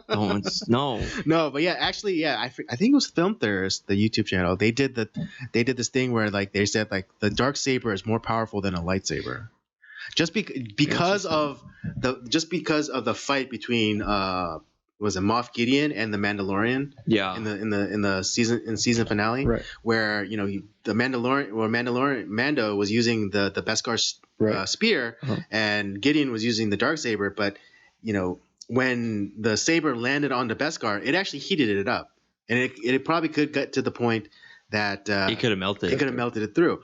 But when he went up against Ahsoka with the same spear, there was no damage. It didn't cause the Beskar to heat up. Okay. Yeah. Interesting. Yeah, it just kind of sparked and it landed on there and it was able to stay there, but didn't heat up the Beskar. So yeah, the not only is it the Darksaber a unique weapon, it's more powerful than a regular lightsaber, which kind of goes to the idea, because for those of you who don't know the backstory of the Darksaber was made by one of the only Mandalorian Jedis in history. True. Yeah, that's right. Who comes from the Vizsla clan, and again he was the only Mandalorian ever inducted into the Jedi Order. And upon his death, Mandalorians came to the temple and stole the saber, and then it became a cultural icon. And it's now used as a symbol of the authority of the leader of the whole planet, or the Mandalorian people. Oh, I mean, you based off the Mandalorian, that was the chick that was from Battlestar Galactica. She's gonna be Bo-Katan. She's gonna be the bad guy in the next season. Well, I don't know. I think there's gonna be tension. Well, pissed. Okay, but I think there's gonna be tension, but I don't think necessarily that there's gonna be she's not gonna be the bad guy, but she will be the rival. Yeah, well, in the Mandalorian, right, you're supposed to defeat your opponent, and then in Rebels, it was kind of, I wouldn't say given to her, but she didn't have to defeat somebody to take the Darksaber. Because the way they explain that off is because if again we're going into some deep weeds here, but sorry. Sabine Wren, who is a Mandalorian and she is one of the members of the Ghost Crew. Yes. She finds the Darksaber in the cave lair of Darth Maul, and because she took it, she technically was the wielder of the Darksaber, but she doesn't have the right of claim to it because she didn't defeat Darth Maul in battle for it. Okay. So that's why she was able to hand off the Darksaber to Bo-Katan. At least that's how they're explaining it off. Yeah. Interesting. Yeah. But I guess, but apparently in the Mandalorian universe, Moff Gideon defeated Bo-Katan, and that's why he possessed the darksaber. Yeah. I mean, who's gonna win, Mando or? Yeah. It's just I really like what they're doing with like some of these new series with Star Wars, and I really think this is what they should be doing moving forward, because you can flesh out the story like it deserves to be, right? Because there is a lot going on. There's a lot of it's not just, and I'm really happy that I mean, obviously we got Ahsoka, which is fine. We need to hear her story too. I think she is getting her own series. I think so. Yeah. But like the Mandalorian, no Jedis. I mean, outside of a couple instances, thank God. It's and because it was smart of them to just do separate the two things. Yeah, like in season 1, it was all Mandalorians, all like Mandalorian culture, and it was no mention of Jedis. And because Star Wars is not just because Star Wars is not just Jedis. There's so much going on. There, you got like I said, you got the Mandalorians, you got bounty hunters, you got all the Hutts. The Hutts, I mean, I would love to, find out more about them, because that's. Yeah, I think that's what they're gonna go. Too. Yeah, I think that's what they're gonna do with the Boba Fett series. Yeah, that'd be great. Or mini series. Yeah. But yeah, there's really a lot of directions you can go in, and there's actually because I watch a channel on YouTube. Was it the Star Wars Theory? Oh yeah, I know channel. What you're talking about. Yeah. That guy, let me tell you, that guy is a beast. Yeah, Jeez. He lives and breathes. He financed a freaking fan film, and he got slammed by Disney for it. He spent it took George Lucas personally intervening and say, "Hey, leave this kid alone." He spent like $500,000 to make the movie. To make that? Yeah, but he couldn't profit off it. He couldn't profit off it. He couldn't have another person produce it. He had to do the whole goddamn thing himself. And it was like that guy cares so much about it. He spent that money out of his own pocket. I think he did because he couldn't do like the GoFundMe shit. He couldn't do any of it. Yeah. He had to fund that himself. Jeez. And you look at that, it's like, why has Disney not hired this guy? The guy cares about Star Wars. The guy clearly he understands it. He could hire this guy as a producer or a director. God's sakes, give him or even a developer, develop story ideas or show ideas. And I mean, you watch his theory. I mean, this is why I watch his stuff. It's like this guy knows, and he's read the comics, he's read the books, he's read, and there's a couple of channels like that. But the Star Wars Theory channel is is the top tier. There's a couple other ones that are pretty good too, but this guy is top tier. Yeah. The guy, and he's always coming out with new material too. Yeah, the guy. Even despite him being slapped with lawsuits or being threatened to sue, he's still coming out with Star Wars content. Yeah, and the guy just cares about the series. That's how deep his love and appreciation and respect for the Star Wars mythology is. Right. And I like stuff like that because it's not just kid stuff. I mean that's kind of like the knock. Oh, what's the big deal? Star Wars. It's not that really good movie series. Blah blah blah. It's like it is though, and people care about it. Like I said, it's like I said at the beginning. It's our modern day mythology. It has transcended George Lucas. It's become the fans. Almost the fans' property in a sense, where right. I said this a long time ago, but Disney owns Star Wars, but it belongs to the fans. Right. Well, it's kind of interesting because since Star Wars has came out, right, it made that you got those group of fans, right, and then you have the prequels, so it made another group of fans, and now let's talk about 7, 8, and 9. It probably brought some people into that, but even with the shows and everything they're developing, I just feel it's we're still getting new connecting fans. with the fans. 100%. Even the older fans, I'm sure because there's people, there's probably kids who grew up watching the Clone Wars, but they never seen the original trilogy. Right, because a lot of people can you imagine? Or two. Yeah. So it's every single generation will have Star Wars fans, but it won't necessarily be like us, who are lovers of the the OG trilogy, and then also like the sequel. Always, yeah. But and even beyond like the movies, like I'm sure that like there's people that probably like didn't really like, maybe they watched the movies kind of sort of, but like they're fans of the comics, they're fans of the books that people wrote. Right, exactly. And they're fans of the licensed books and novels, and which they've thrown out as canon, which is like no thank you. I don't think so. Yeah, exactly. Yeah, we didn't have any source material. I was like, we had to come up with our own stuff. Oh, thank you, George, for giving us all this stuff. We're gonna just throw that in the garbage can. I'm gonna file this in the circular filing cabinet. And he was pissed off by that. It's like, fuck you guys. I just don't agree with a lot of things Disney's doing. Well, and here's the thing though, because now that like you have the Mandalorian, which was actually that was the show that kind of got Disney Plus kicked off. Oh, for sure. And was Jon Favreau and Dave Filoni, running.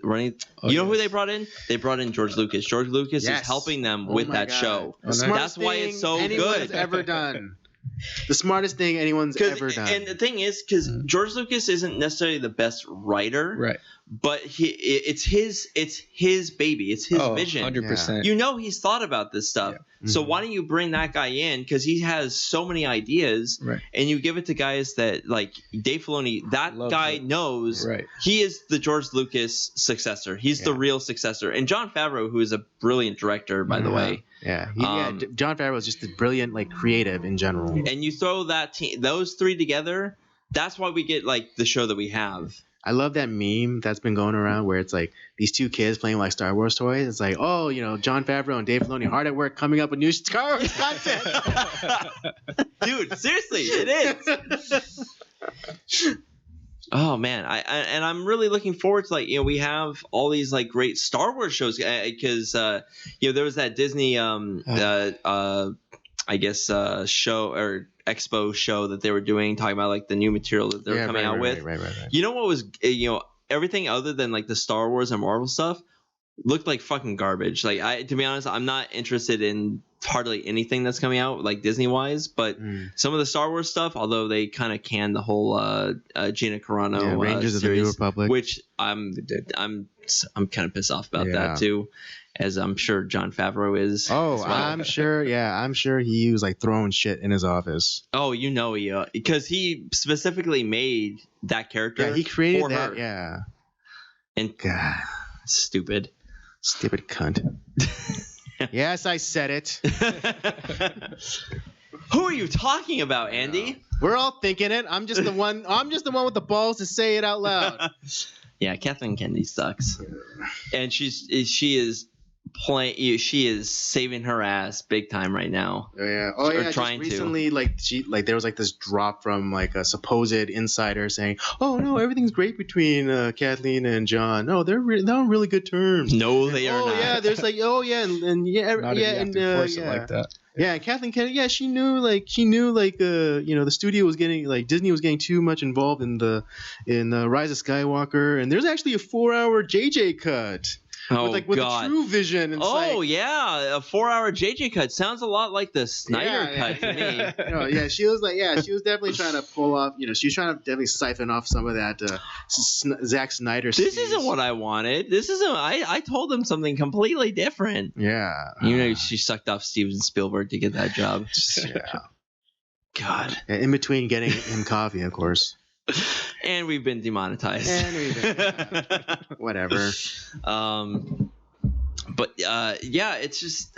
But I'm really excited for like the new shows that they're putting out, and I really think that's the key moving forward for Star Wars. Make it episodic. Maybe do a mixture of animation, mixture of live action. Well, they are doing the animation, right? The Bad Batch, May 4th. Oh, I can't wait. I can't wait for that, yeah. With the preview that I saw, it seems pretty good. Yeah. Well, because I remember we were going to talk about that a lot more because it's like, oh, yeah, that was going to be coming out like a few weeks ago, before this episode. But it's actually coming out. Well, I mean, obviously, this episode is airing on May 4th. So, it's coming out today. Yeah, it's coming out today. Enjoy. Yeah, maybe we'll definitely have maybe another episode talking about it after we get to watch it and deconstruct it. Yeah. So is it going to be during the Clone Wars or after? Right. I think it's after. It's after. Yeah, it's after Order 66, and of course because these clones are clones with desirable mutations. Yes. I don't think the inhibitor chips work. I don't think Rex either. That's what I was thinking. You think Rex? No, actually, Rex is different because, like that suspicion was already put in his mind. He knew about the chips and stuff, and so I think that knowing that he was able to fight it off a little bit, a little bit, and warn Ahsoka or give her the clue to figure out the mystery, as opposed to these clones where they didn't fall in line with the genetic template. But the mutations were desirable. So one of them had really was really strong, and the other one has really is a really good marksman. I was gonna say that he's a good shot. Yeah, he's a good shot. Unlike. And then another one's really good with technology and things like that. And and I know they just recently supplemented the team with Echo, who was a regular clone, but I think because of his trauma and what he went through, I think maybe they'll make it so the chip doesn't work right in him and or whatever. Now, because and this is always a question I've had. I'm pretty sure you and I have talked about it, Andy, but.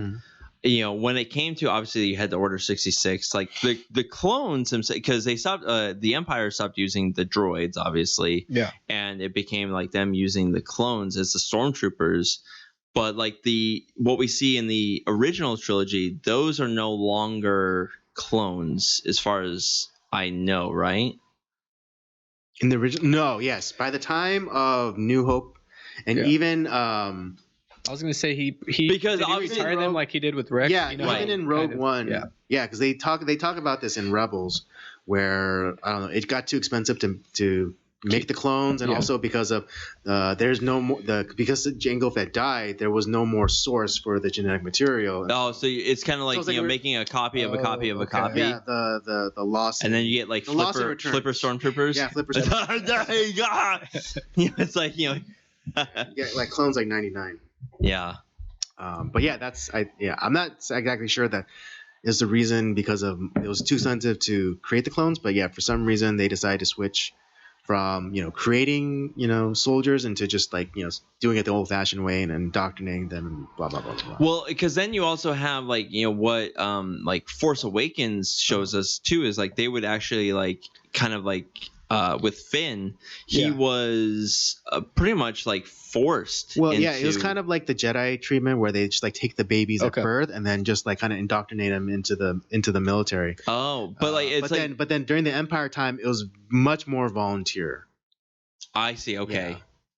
Because it became too expensive, like you were saying. Yeah, to create the clones, and also because why do I keep spacing on that? I feel like a lot of them started defecting too, right? Because at the end of Episode 9. He meets somebody else who was the female. Forgot her name. Oh, yeah, right. She was, I guess, a part of a stormtrooper or something like that.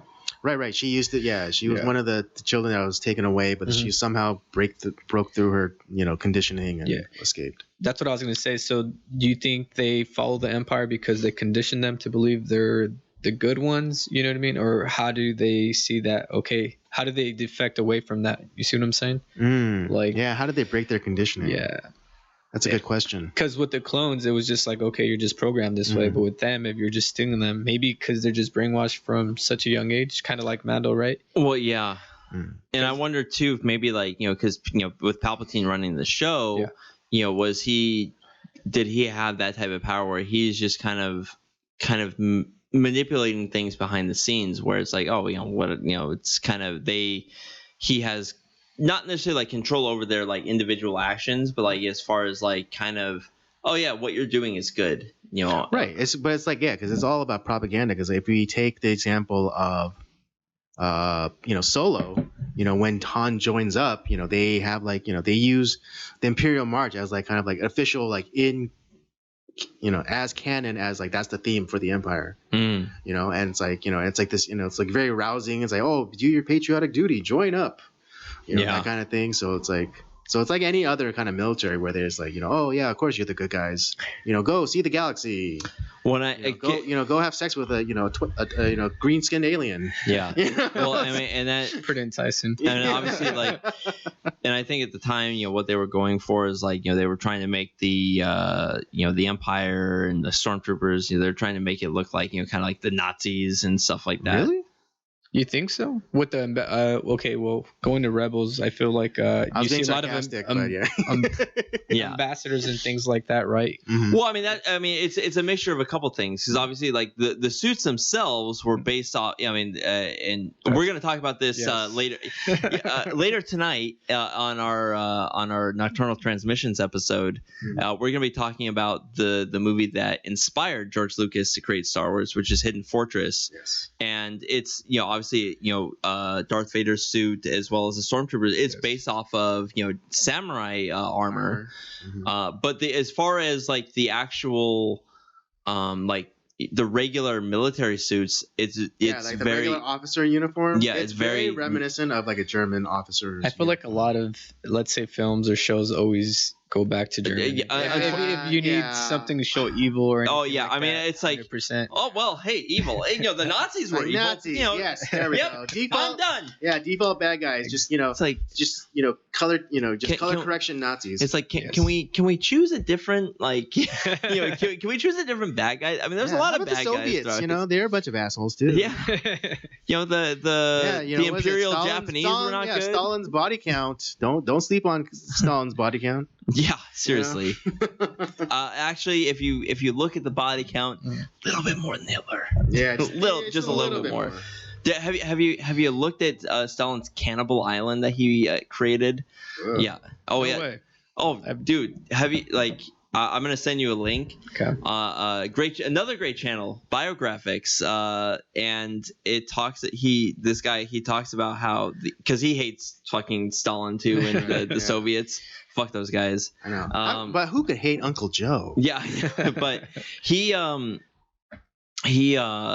pretty much like all those like farmers and stuff that he rounded up, or any sort of like insurgents that they didn't throw in Siberia. Yeah, they would send to this like island it's just this frozen wasteland that they would throw these people on. There's no food, no water, hardly or nothing, and they would be succumb to their base desires, and like they would.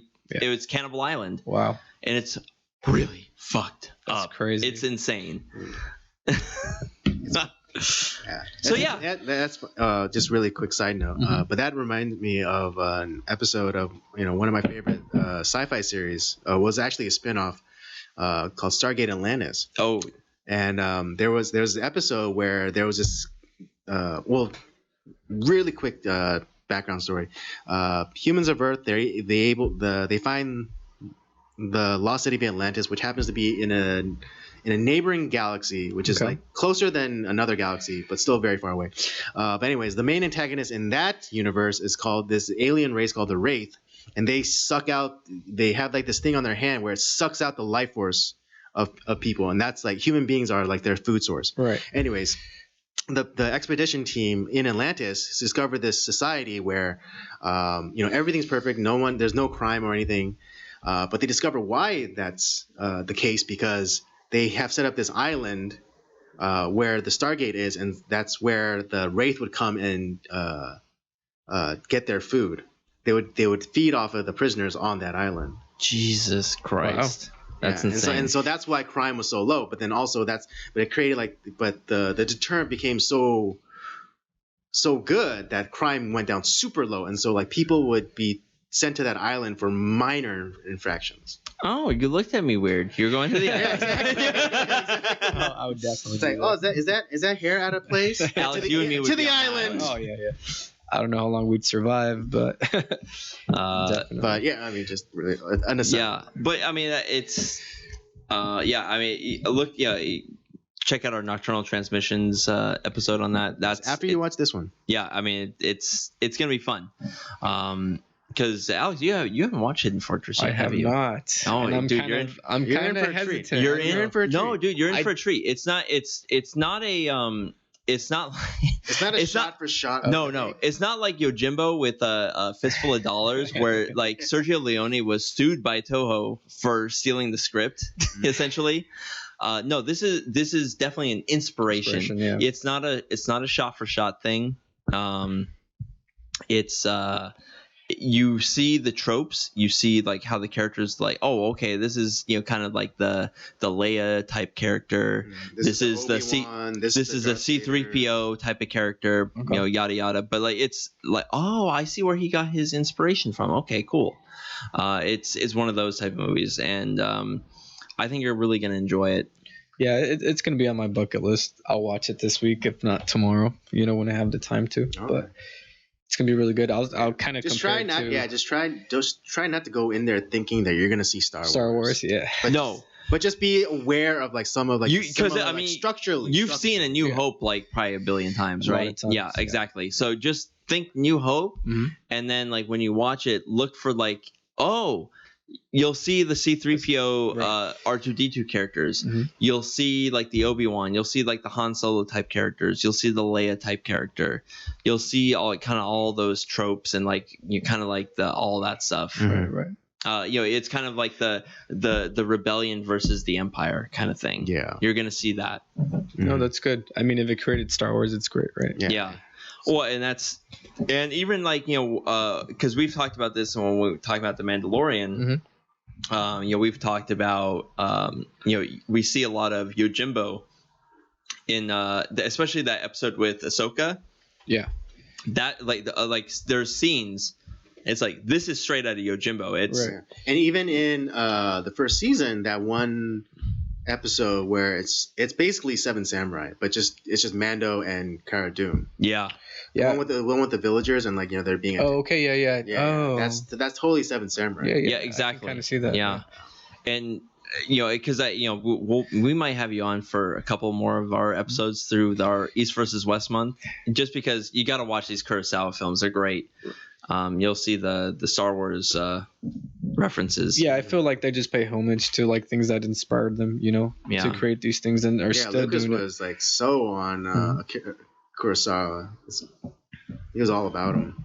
Yeah. So, but yeah, all right. So after the shows, I think they're gonna be a total success. By the way, hopefully. What do you think about films?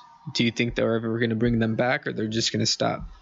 To be honest, I mean, if they're gonna, I've heard that there's rumors that they're gonna be kind of getting rid of the garbage sequel trilogy and recreating something better. Yeah. Which I if that's the case, I'm all for it. Okay. But to be honest, I kind of don't want to see films and trust me, I love films. Yeah. We watch films all the time. But for something like Star Wars, just because there's so much going on, there's so many different types of characters, different stories.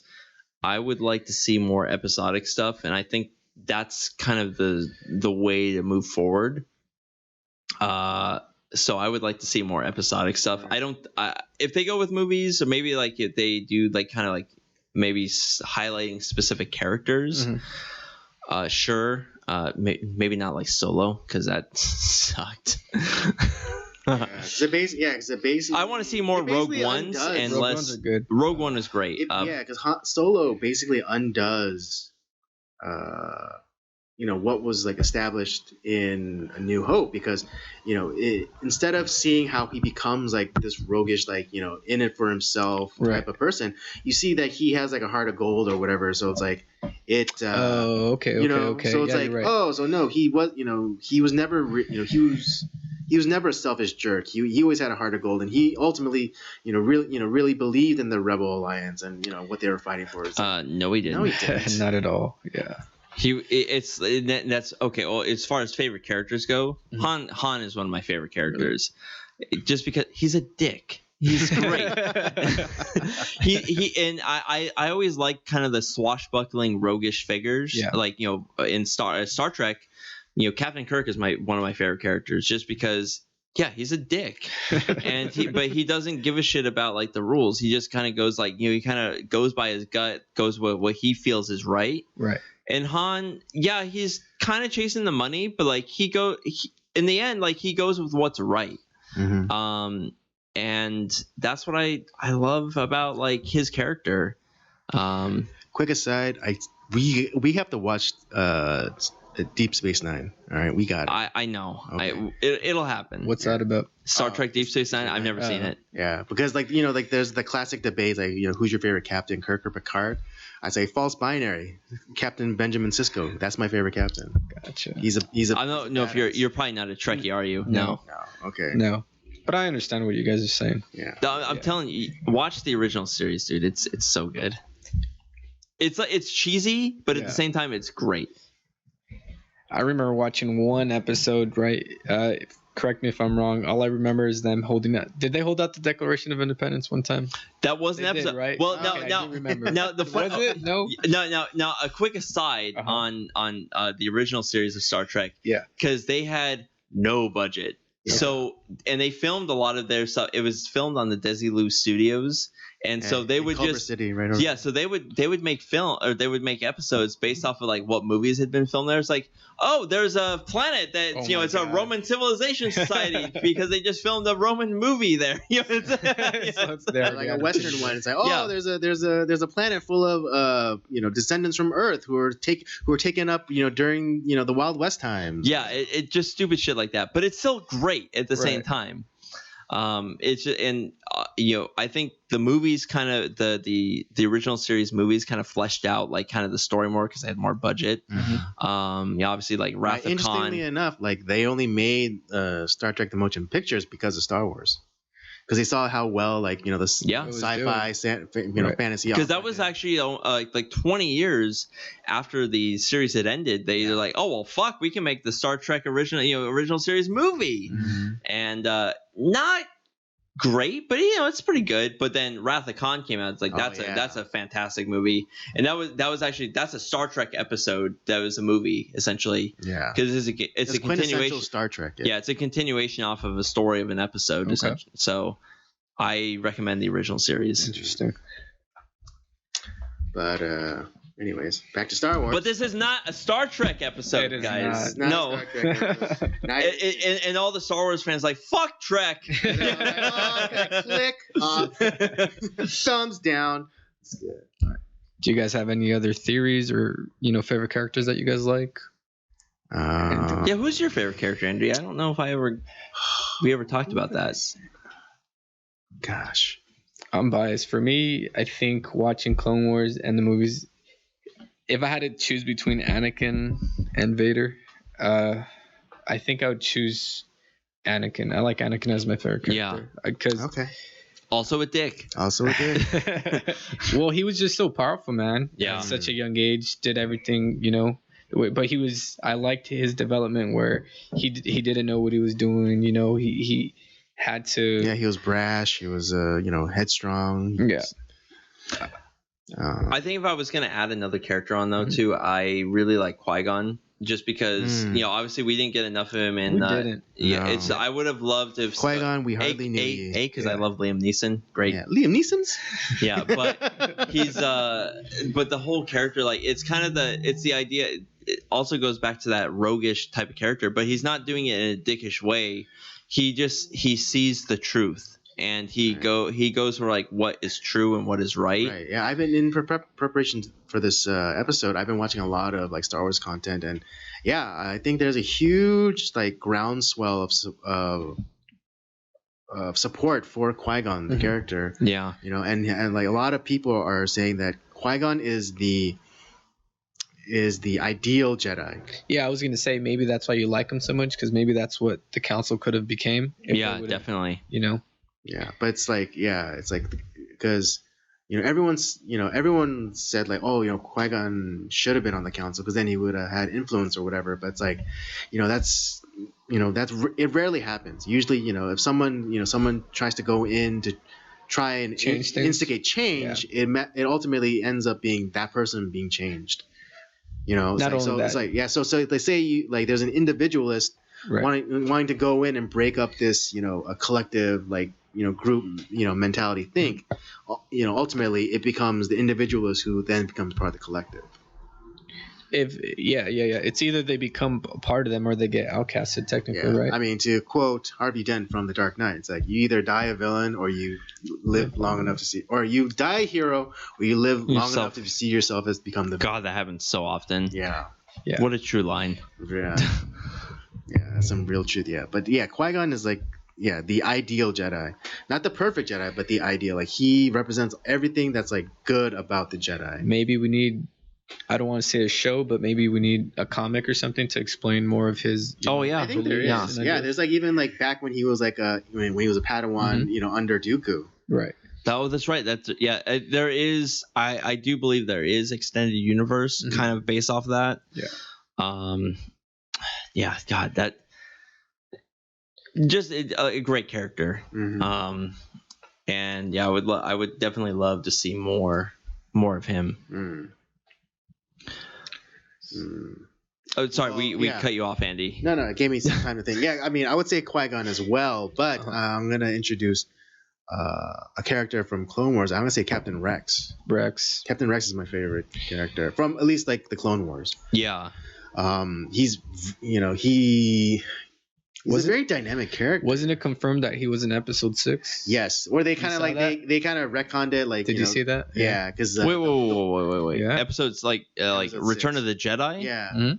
Rex. He was there. They kind of retconned it, and so they made it so that Rex was the old man with the bushy beard. Yeah. In the strike team that was Get on the Endor. fuck out of here. Yeah. And actually, in Rebels, they designed him to have that busy beard and look just like him. Just like that. No, yes, he did. Yeah. Yep. Yeah, look into it. What? Yeah, they retconned it. Yeah, so they made that Rex was part of the strike team on Endor. I like kind of how you bring up Rex, right? Because before, if you just watch the movies with Clone Wars, you kind of see the clones. They're not just clones. They have feelings. Yeah, and they have their Clone Wars. That was like Clone Wars made me give a shit about clones. Yes, it did. Yeah. That just made me think about that because I'm just like, oh my god, okay, yeah, they're clones, but they actually, like their individuality. Because right, Rex, and a great episode for that. Yeah. And a great episode for that is I think the first episode of second episode of season 1 where Yoda is in talks with the race that Watto is. Oh yeah. And he has that moment with like the 3 clones with him. He's like, oh, the same you may be, but all different in the eyes of the Force. Yeah, true, very true. And so so you start to understand they're genetically the same, but they're different. They're different people. And so and like Rex is one of the clones that makes you forget he's a clone. Like you think that you think that he was born the old-fashioned way and has parents and he has loyalty and he stands up for like his fellow clone brothers. And dude, the Umbara arc is the best episode in Clone Wars history.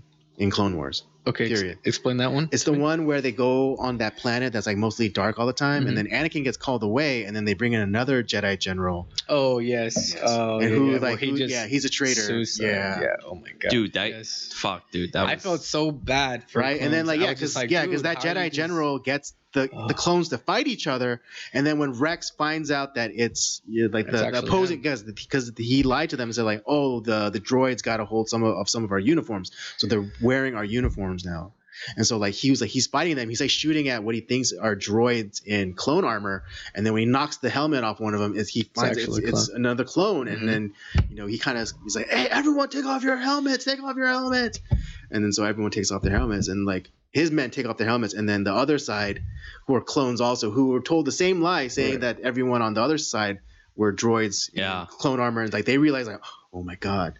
And it's just like, oh my god, and then that's the moment you like start giving shit about clones. Oh yeah, I mean, I felt bad because they're just getting massacred, right? But I mean, I think to go off of your point, if we didn't care, slowly as the show goes on, when someone dies, one of them dies from the original that we keep seeing a lot, and it hurts a lot. Even it does, it really does. Episodes. Right? Yeah, I mean, like even like from Domino Squad, from I think the first episode, because Clone Wars is an anthology. If you guys didn't guess or know, which means like it's not exactly the episodes aren't played in order. Okay. Right. It's just played by like thematically or by like story essentially. Yeah, and so there's like this. They did this one episode about clones training on Kamino. I remember that. And there was this one kind of screw up squad called Domino Squad. Yeah. And and then that's when you get introduced to like some of the clones that we see either early on or even a little bit, or they develop more like Fives. They do. Heavy. Echo. Yep. And you just kind of see like their beginnings, and then it makes them people, and then it makes like their sacrifices even more meaningful, because like this one clone who's like who kind of like had it with his squad and he was about to leave, and they called him like Cut Up. But then later on, he has this really powerful sacrifice moment where they're on this base and like they're being overrun by droids, and he takes a few hits and then he sets off the explosion to take out the droids. Yeah. And again, it starts making you care about the clones. Yeah, it does. Because I mean, if you just watch the movies, you kind of just think it's like fuck those guys. Yeah, who cares? exactly. Who cares? Yeah. If I could add like, I'm sorry, I'm adding another character, but like as far as like kind of like the bad guys too, a character that really intrigues me is the droid Sith, what's his face, Grievous. Great, yeah, General Grievous. Oh. He's interesting to me. Yeah. Why? Because he was a Jedi at first. Well, I mean, like his whole. I don't think he was a Jedi. No, but he was a droid that was able to kill Jedi, and that's like the he's lightsaber. like a precursor to Vader. He was like an organic being. I see what you're saying. He's an organic being, and then like his backstory is like so convoluted and like and retconned so many times. He was first like part of like this warrior race, and then I don't know, like the Jedi came in and like let him die, or like let his like tribe get wiped out or something, and that's why he has like this hatred toward Jedi. Okay, I think I remember. But again, like his backstory has been constantly retconned or fidgeted with so much, but still interesting character. Yeah. So did you like him in the cartoon, or did you like him more in movies? Oh my god, the Genndy Tartakovsky one. The Genndy Tartakovsky one. He was so much more menacing. Did you see that? Dude, yes. When he first came out, I was like, holy shit! Right when the end of season 1 of. Yeah, the end of season 1 of Clone Wars, from the early 2000s, done by Genndy Tartakovsky of Dexter's Laboratory, Powerpuff Girls, Samurai Jack, that guy. Yeah. He did what I believe to be the canon version of Grievous. Yeah. I think that's what makes him so dangerous. I mean, I don't think we get that in the movies or we get that in the show, but like if you see that, you're just like, holy shit, Yeah, because he like did a like Genndy Tartakovsky introduced him so perfectly. Yeah. He did like horror movie style. Yes. He's like you barely see him, and like he's like in the shadows, and it's very it gets that I think it was so great where like that one Jedi Padawan, he was like so freaked out that he like has like a break, and he like screams out like and he goes out there to try to kill him, but then Grievous like just stomps his ass. Yep.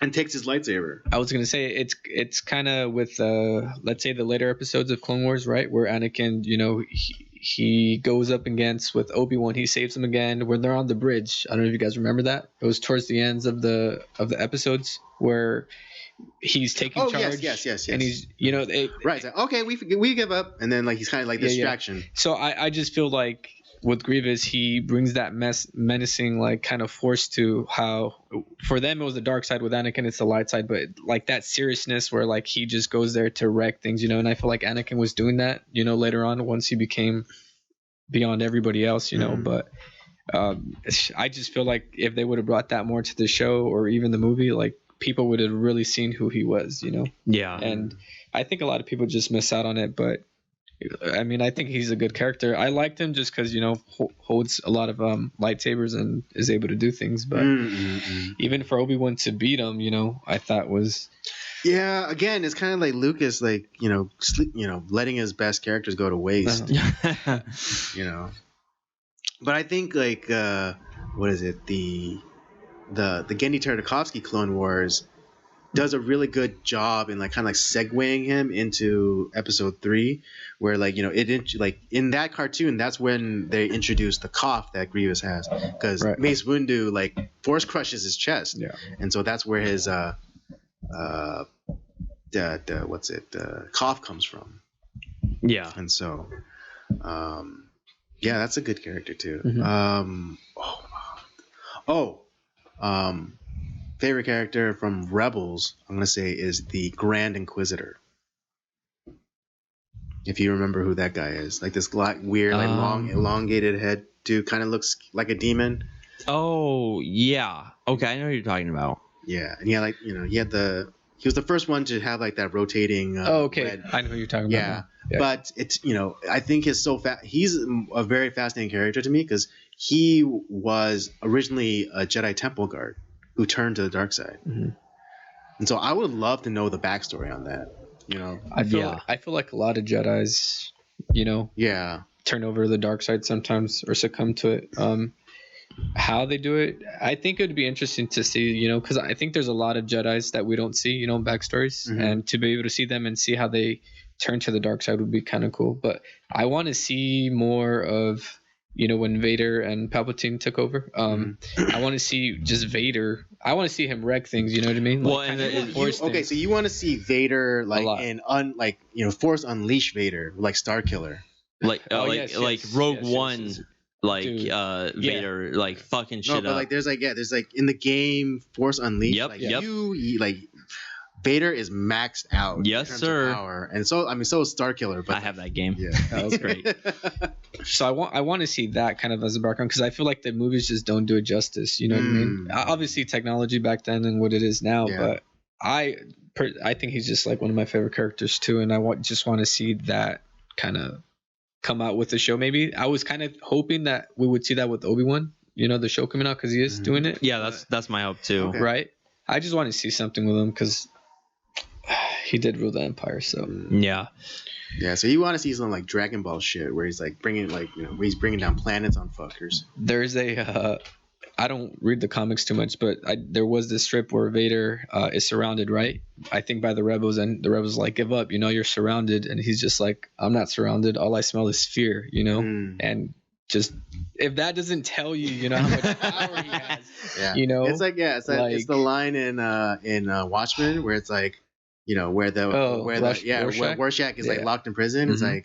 It's like I'm not locked in here with you. You're locked in here with me. Yeah. Now that's a good example. Yeah. So, Do you have like any other like favorite characters that you can think of, Alex? I always wanted to see Yoda train people, right? Because he trained Dooku, he trained Right. Yeah, Mhm. so I kind of wanted to see a younger version of Yoda because what we saw later on, aren't we supposed to be getting something like that? I don't know. I heard we were, but like Well, if you're referring to the High Republic, because that's supposed to happen like 1,000 years before before everything that happens within the I episodes. see. Okay, yeah. But again, that's under Kathleen Kennedy's Yeah. tenure and like vision, and it's like they fucking put out a Jedi character that's a fucking rock, literally just a rock. What? Yeah. Like like a pet the 1970s pet rock? Yeah, but it's like a sentient rock that is like a Jedi.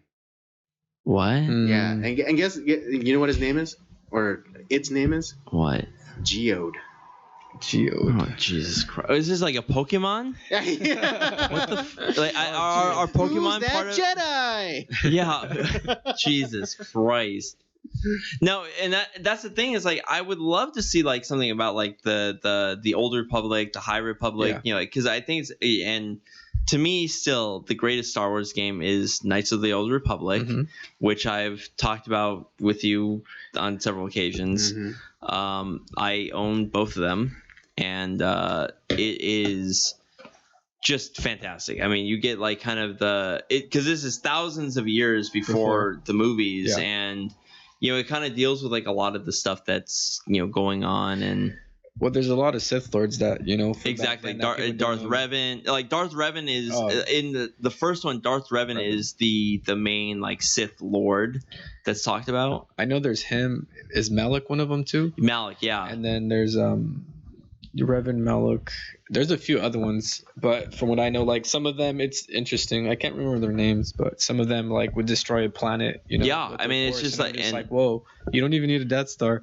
Exactly. They kind of did it, which to me, I'm just like, Palpatine is, a great Sith and everything, but like to be able to destroy a planet just with like your force, Exactly. I think that's just crazy. And then I would like to see like just older battles just to see where like the Jedi came from, how they got started, along with the Sith, Yeah, that would be great too. Yeah. And I don't know like how much of a gamer you are, but if you on Xbox you can get Knights of the Old Republic 1 and 2 for pretty cheap on Xbox One. That's where I have the original disc too from Xbox. But yeah, you can get them on Xbox One, the Xbox store for pretty cheap actually. Yeah, so that's another direction that I think they could take it in. I know a lot of fans were clamoring for Old Republic, and we're getting the High Republic, but God, we're getting fucking Pokemon as a Jedi. Jesus Christ! I hope that like someone sees this like, hey, this is stupid. Let's not do this. Yes, and they're non-binary Jedi too. I saw that. Jesus Christ. Who the fuck cares? Yeah. This is not political. No, I mean the thing is like this is not like some. Okay, fine. You want to do like some sort of like modern day like story. Right. You have some guy or whatever is non-binary. Go for it. I don't give a shit. Don't do that. Star Wars has nothing to do with this. Like, who the fuck cares?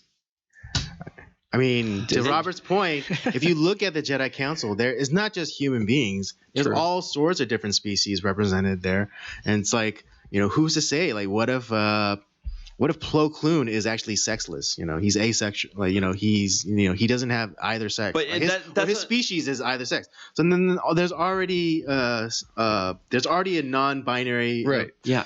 And the thing is, like, I don't being in there. So what the fuck does it matter? Okay, fine. And like I said, if that's the case, that's fine. It's an alien race. But like the thing is, like they're doing it in a case to highlight it. They're It's like, being forced. it's like, Definitely. but if you don't like these characters, you're terrible. Yes. You're it's like fuck you.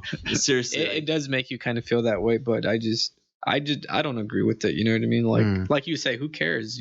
Star Wars is Star Wars. Just tell me a good story. Yeah. Who cares? Like, I mean, we just did a review on what is it? Predestination, which is definitely has those spells right in there, like talking about like, oh, you can, a man can become a woman, and it's just, or a woman can become a man, and no problem. And it's like, no, they can't. But the movie is so damn good. It's like you don't give a shit about any of that. You kind of like suspend your disbelief and just like, I mean, because it's not forced on you. Yeah. Right. Exactly. That's what I'm saying. I think they're just forcing it with like today's day and age kind of thing, and I don't know if I'm ready for that. No. Don't. And that's the thing. It's like, don't force me. Okay. Right. It's like don't force choke me into complying. And it's like I'll end up as a dead corpse over in the corner from being force choked. Right. Jesus Christ. Yeah, I mean those are like kind of like some of my characters that I find interesting. I think Qui Gon is interesting. General Grievous. Like you said, the clones are interesting. Like I said, the whole Clone Wars series made me interested in the clones. Who's your favorite race? Jedi, Sith, Mandalores? You know what I mean? To be honest, I'm starting to like the Mandalorians. They're pretty cool. Right. Oh yeah, like even the show Mandalorian has brought in our understanding of Mandalorians. Because before we I don't know if we knew or not that Boba Fett was a Mandalorian, but that was like our only exposure to Mandalorians, right. And then we get a little bit more with like the sequel. He's trilogy. not a real Mandalorian. Right. with the prequel trilogies, and then we get a little bit, and then we get even more with the Mandalorian. And it's like we understand like there's even like sex within. I was gonna say yeah, exactly. Mando himself, right? Yeah, it's like that's an old. He's not racially a Mandalorian, but he's culturally a Mandalorian. Yeah, right, and it's like he even is one of the most ancient Mandalorian ways. Yes, where it's like. You don't take off your helmet. What's wrong with you? Whereas, like to the point where like other Mandalorians think of him as like some sort of religious zealot. They can even call him like, "Oh, you're one of the zealots." Mm-hmm. Yeah. And so. I like the Sith. I mean, Darth Maul looks cool. Grievous is cool. Vader, his outfit is cool. So Yeah. I think that's what like drew me at first. But I want to say if I did have the Force, I'd be a Sith. I'm just saying. Okay, so if we look at it, Anakin was supposed to be the chosen one. He was supposed to bring peace. I'm not saying the Empire brings peace, but it kind of like stopped the war, and it's a different kind of. Yeah. It's subjugation, but it's not like there's not like necessarily another war. I mean, Exactly. There's no more fighting kind of thing, I mean, the unless Sith it's a bring rebel. order, but not necessarily freedom. Yeah. I guess you're right. But for me, I'm just saying, like, let's just say everybody complied. Obviously, the rebels didn't, and that's why there was always like friction. What happens if everybody complies and Palpatine got what he wanted? Is it just, does he create slave races, or like what's his ultimate purpose? Right. That's what I was thinking. But well, I mean, technically speaking, there's still slavery even under the Republic. I mean, a la Tatooine and. Oh yeah, you're right. So yeah. But yeah, I wouldn't be either. I'd be. I don't want to. I guess the closest would be a gray Jedi. I think I'd be a gray Jedi. Yeah, I could see that. What about you? Yeah, I like I said, I find the Mandalorians really fascinating. Just because, like, obviously, like the Mandalorians. You wouldn't be a Hutt. I'm becoming a Hutt. I don't know. I must admit there was a time I was a little bit, that lifestyle wasn't very attractive. Big barge, sexy ladies. There you go. Very true. But no, I maybe because The Mandalorian is the most recent show, but I just, like I said, who would have thought that there's actually sects of the Mandalores, and even like kind of talking about like the Mandalorian Wars, all that stuff. Like it's just fascinating, and it even goes back with the Knights of the Old Republic game. They talk a lot about the Mandalorians too, and like there's because the Mandalorian Wars are kind of going on at that time, and so it's right. And then even the Jedi and the Mandalorians were one's enemies. Or like I mean now more modernly, they're not really enemies, but they're very weary of each other. Yeah. So what I like about the Mandalorians is I'm not going to say they're as strong as Jedis and things like that, but I mean, if you see them fight together against each other, I mean, the Mandalorians aren't scared of Jedis. Well, yeah, because also, the Mandalorians, they they create a technology That's what I was gonna say. to compensate for not having Force abilities. Right. That's what the gauntlets are. That's what the jetpack is for. Yeah. Right. That's what the flamethrower is for. Yeah. So so I think they're like the Batman to Superman.